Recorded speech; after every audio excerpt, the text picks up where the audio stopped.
शरद पवारांनी आता जरांगे पाटील, जयवंत भुजबळ आणि लक्ष्मण हाके यांना एकत्र बसवा आणि आरक्षण ओबीसी आणि मराठ्याचा वाद संपवा असे एक आव्हान केलेलं आहे। माझं म्हणणं आहे हे पळवाट आहेत। तुम्ही राजकीय पक्ष आहात, मुख्यमंत्रीपद भोगलेलं आहे, डेअरिंग पाहिजे, समाजाच्या हिताचं काही आहे त्याचा निर्णय घेण्याचं। थँक्यू। ओके। शरद पवारांनी आता जरांगे पाटील, जयवंत भुजबळ आणि लक्ष्मण हाके यांना एकत्र बसवा आणि आरक्षण ओबीसी आणि मराठ्याचा वाद संपवा असे एक आव्हान केलेलं आहे।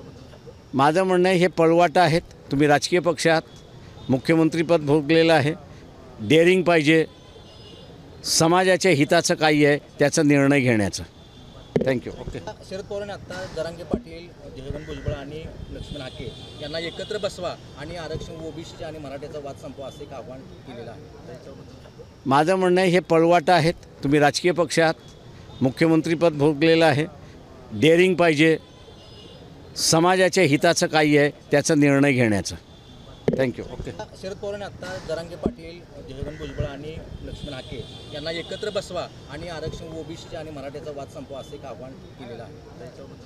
माझं म्हणणं आहे हे पळवाट आहेत। तुम्ही राजकीय पक्ष आहात, मुख्यमंत्रीपद भोगलेलं आहे, डेअरिंग पाहिजे, समाजाच्या हिताचं काही आहे त्याचा निर्णय घेण्याचं।